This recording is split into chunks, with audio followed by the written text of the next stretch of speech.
conclusion that they had to be eliminated from the face of the earth. To understand the Holocaust, you have to understand 6 words. Definition, expropriation, concentration, Einsatzgruppen, deportation, death camps. Subscribe to Watch Brain. Shut the fuck up.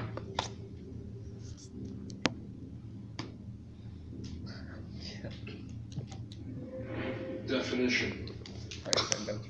Normally we define Jews on the basis of the identity they held, the traditions they practiced, the beliefs that they embody in their lives.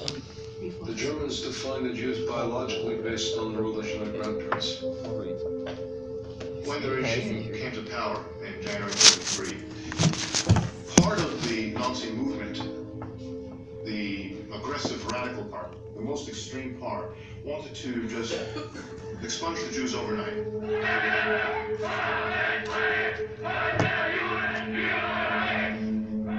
What they did was they began to legislate against the Jews. And rapidly, the Jews were kicked out of not only the civil service, but of areas of society where there were many Jews: education, universities, teachers, lawyers, doctors. The Jews became something that was not needed.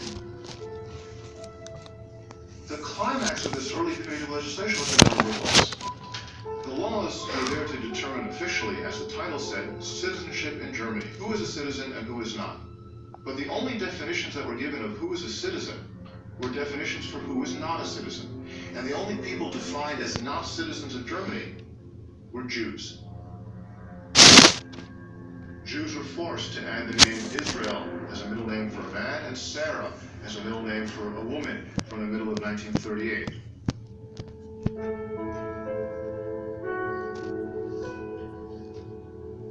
In other times in history, Jews could convert. They could hide themselves by assimilating within the host country. But under racial theory during the Nazi period, Jews were Jews because of the blood that was coursing through their veins. It didn't matter what was in their heart or in their mind. It mattered what was in their blood. So the ultimate extension of this theory was that if you wanted to rid Jews, you couldn't do it through conversion as they did during the Inquisition. You couldn't do it in any other way than to murder them. There's this gigantic paper trail that goes right down to books for children in schools and popular films and all sorts of things that the Nazis did. They didn't always relate directly to the Jews, or might relate directly to the Jews, but were part of a comprehensive view of the world in which the Jews not only had no place, but the Jews were almost the anti-human, the anti-German, the anti-Aryan in this world, playing a negative role, and therefore they have a place. Have a place until ultimately they're not going to be there anymore.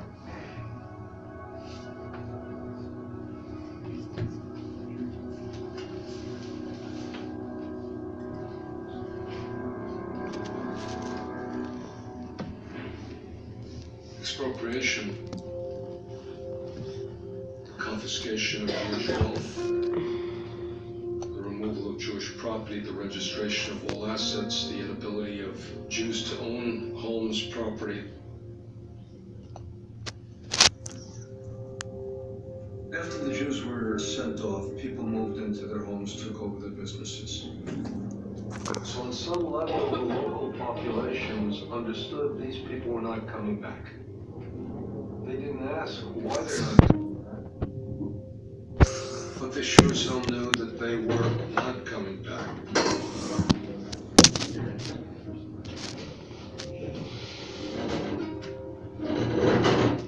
One of the German artifacts that's most striking to me personally in our historical museum, it's a game called Raus, Jews Out.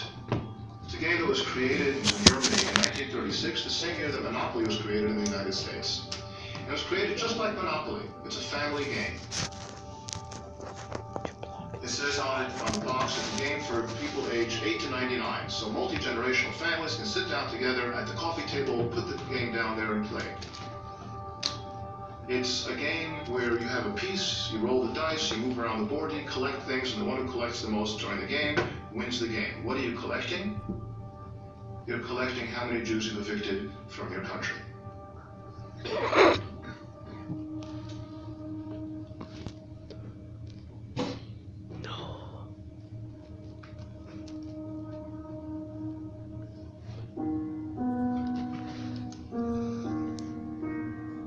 Came across one document. It was just a letter of a non-Jewish woman writing to her mother-in-law about Reichskristallnacht, the November pogrom. At the beginning of the letter, you get the impression that she feels pity with the Jews because she says that what happened to them and that the Nazi mob came in and plundered the Jewish apartments and so on. But then the tone changes somehow, and she describes that from what was thrown from the Jewish apartments onto the street, she has realized how much the Jews possessed, and that they possessed things that the non-Jews didn't have or didn't have enough of.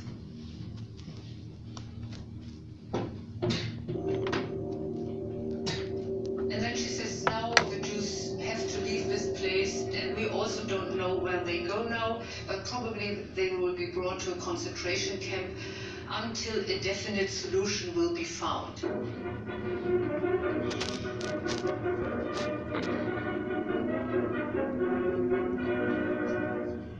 Zurück nach Polen. Das schwierigste Problem, vor das sich unsere Zivilverwaltung in den besetzten Gebieten gestellt sieht, ist die Judenfrage. Dieses ostjüdische Untermenschentum hat seit jeher Westeuropa das internationale Verbrechergesindel geliefert. By the time the war began, in September of '39, there were not that many Jews left in Germany. And the desire to rid Europe of its Jews, really, that opportunity only came with conquest of territories where the Jews lived. And that began in Poland in September of 1939. It's not simply, not only lives that were lost, it was entire communities, it was a way of life in some cases. The Holocaust was unimaginable, and it involved using all of the knowledge and insight that 20th century humanity had in order to define, expropriate, concentrate, and ultimately murder and annihilate and destroy and also take possession of their wealth and their homes an entire population. And even as great and as well-connected a man as Allen Dulles, who was then with the OSS and later became head of the CIA, Allen Dulles, when he was informed of the death camps, had a very interesting response. He said, so it's true. It had all the details. He had every piece of information floating through American government intelligence, but he couldn't imagine that that was what was happening.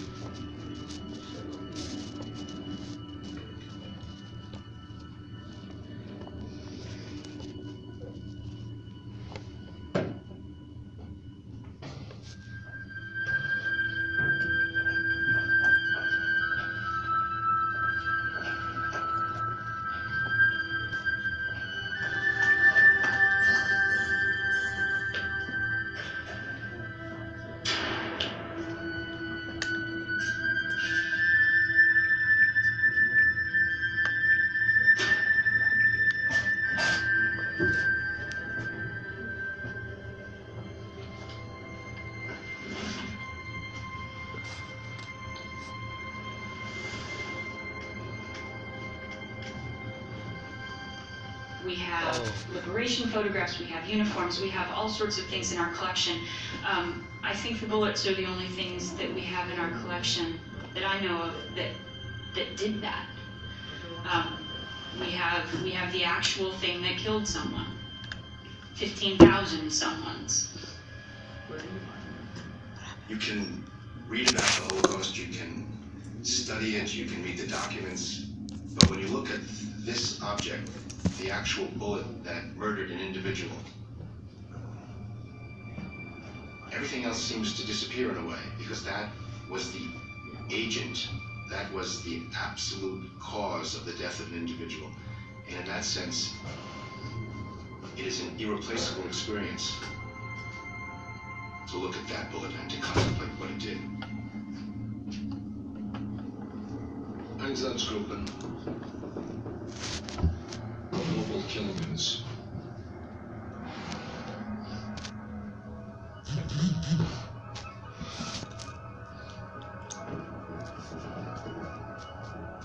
This is men who slaughter wantonly entire villages, towns, communities, person by person, town by town, bullet by bullet, day by day.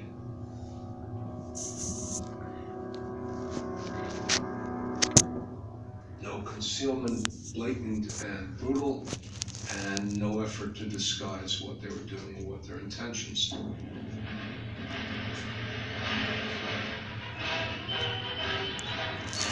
In June of 1941, the Germans invaded the Soviet Union.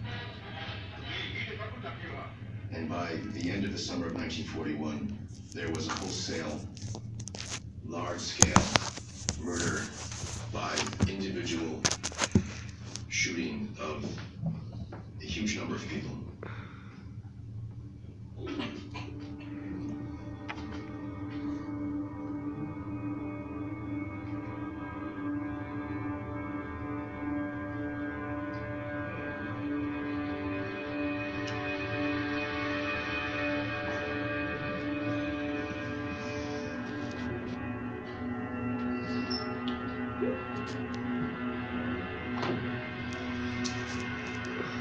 Einsatzgruppen were essentially mobile offices of the Reich Security Main Office, and at the beginning of the summer of 1941 began to shoot the men in the villages and cities.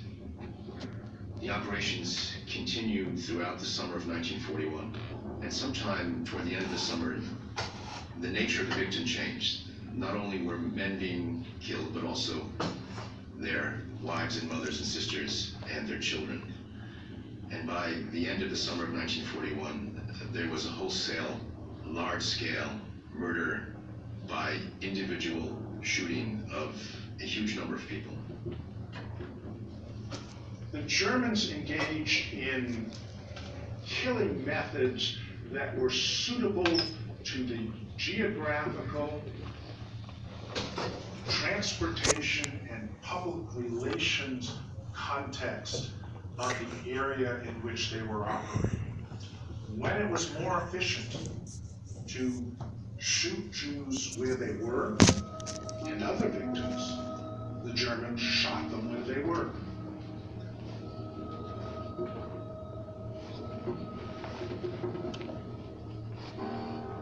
One of the pictures taken at what was thought to be an Einsatzgruppen killing shows a soldier pointing a gun at a woman who has a child in her arms.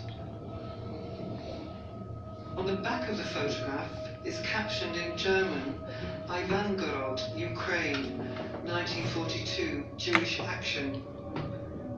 This picture was actually found, intercepted in fact, at Warsaw's main post office, where commonly resistance workers open the letters belonging to German soldiers who were writing letters and sending them from the Eastern Front to their families back home in Germany.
going to happen to them, calmly recorded their last moments, is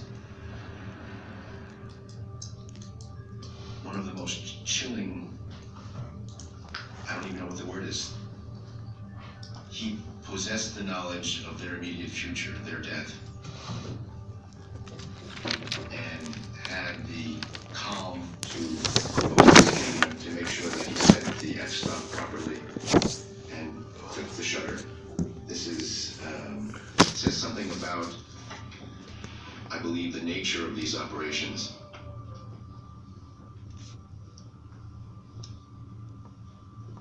When we thought of how to portray the mobile killing units and the dead at the United States Holocaust Memorial Museum,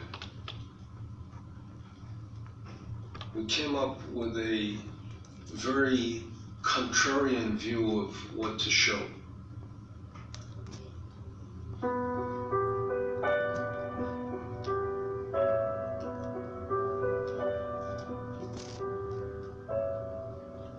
If we had shown dead bodies piled high in the mass graves, one would have understood that something horrific had happened. But one would have never understood the nature of the crime.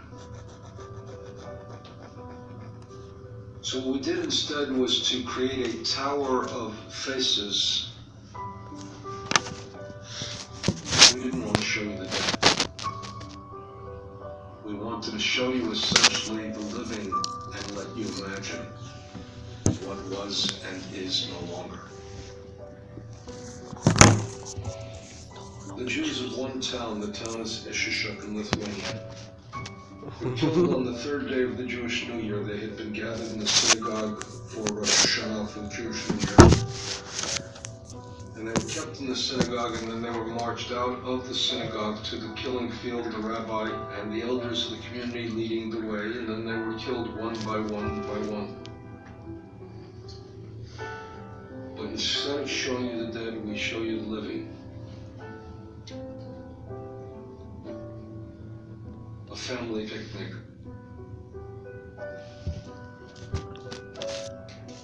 The little child on a chair in a naval uniform. The mother embracing her child.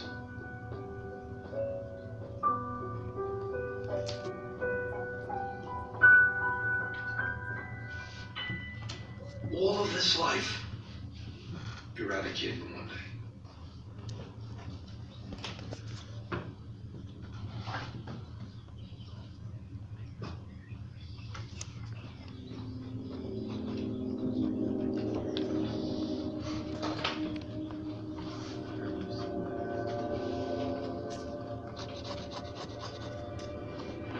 Concentration.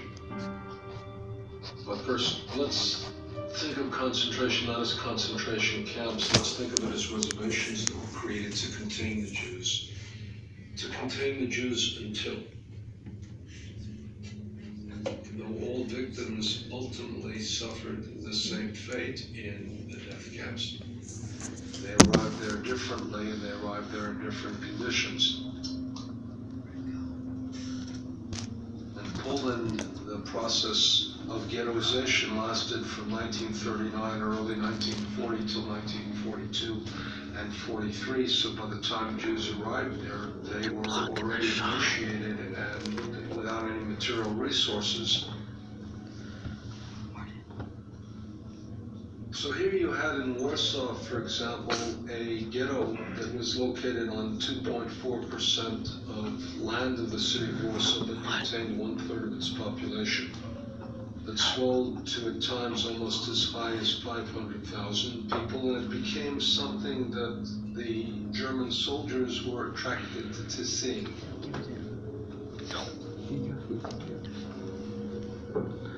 The Nazi film crews frequented the Warsaw Ghetto, taking pictures for their own propaganda purposes. They were crews who came and filmed both the poverty and the better off in the ghetto. So they were known to pick people off the streets who looked well dressed and take them into restaurants that showed lots of food and abundance and drinks and so on. And they were made to sit and sound animated, looked happy and pleased and eat and drink and so on. They also showed the very poor ghetto Jews in accommodations where they were living that showed extreme poverty. They showed people dead in the gutter, sometimes stripped naked, and so on.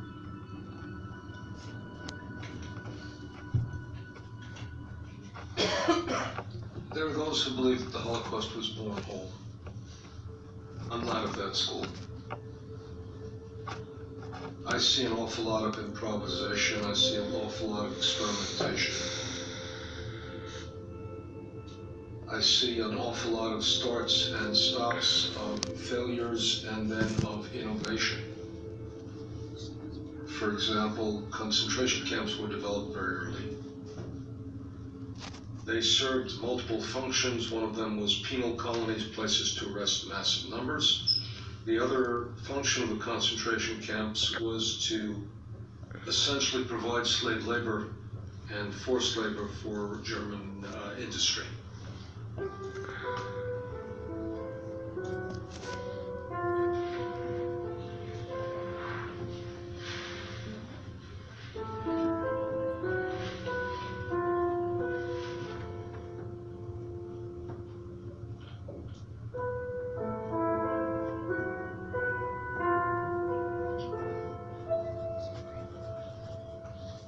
The prisoners were somehow marked to what the Nazis said is the incarceration reason.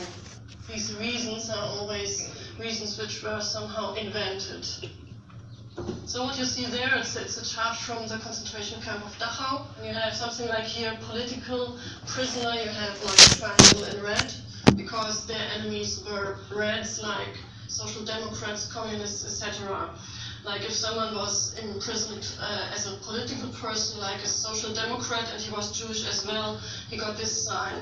And it's very somehow cynical that these signs for Jews who were combined of a yellow label, a yellow triangle, and another colored triangle, together they were formed into a Star of David.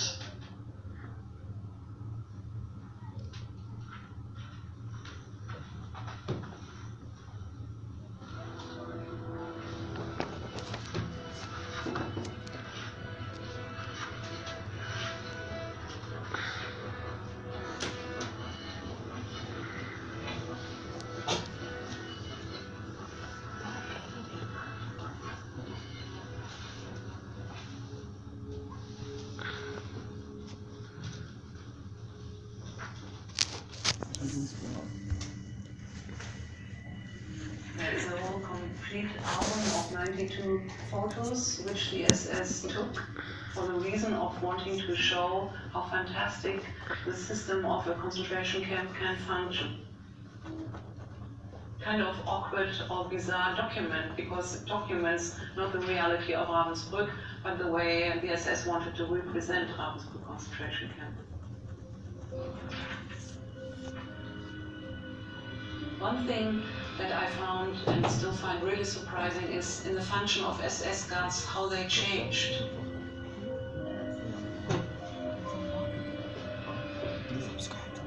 They came the first day, they used to say hello to everybody and how are you, and they had their civilized modes of moving around.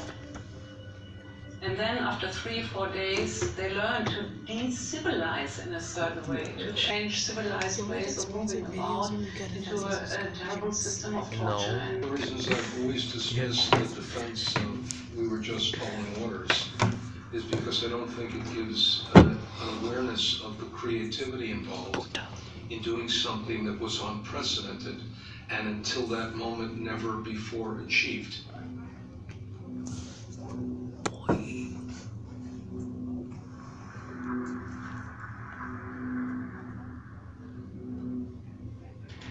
The Nazis developed their own lexicon for many things. Instead of murder, you have words like special treatment or special handling. When I think of special treatment, special handling, I think of a postal package. And they're thinking of taking 1,000 Jews and taking them out and shooting them. Resettlement, relocation, beyond the river, beyond the mountains, all sorts of terms like that. Lurking behind those terms was genocide. of the Jewish people.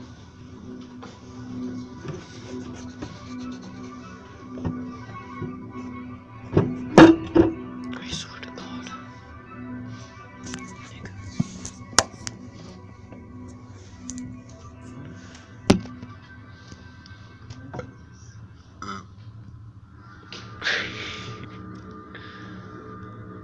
This is a letter that was thrown from a train at the end of August 1942 by Dr. Otto Simmons. This portion says, "My dears, we are on our way to Poland. Nothing has helped. There are 50 of us in one car. Stay strong and be brave and courageous, and I will be also. I was stripped of everything. Kisses, Otto." That's the last record that we have of Otto Simmons. The letter doesn't get to Otto's wife without the help of an anonymous French railway worker, who writes here, "Dear Madame, I found this letter after one of the trains with Jews on it passed by, and I hope that this pleases you." And it's signed a railway worker.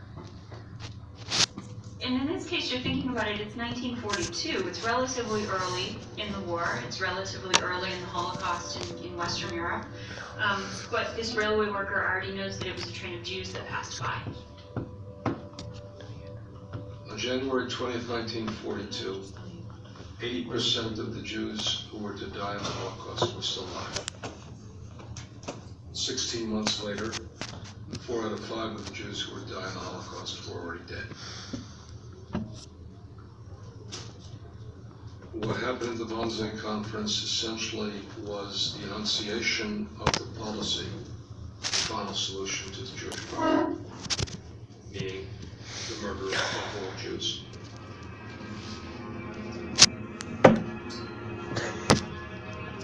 The SS bought this house in 1914 as a guest house and as a conference house.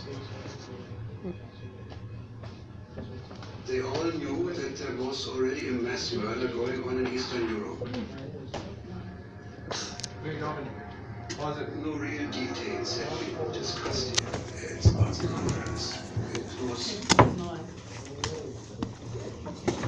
All right, get out. Get out.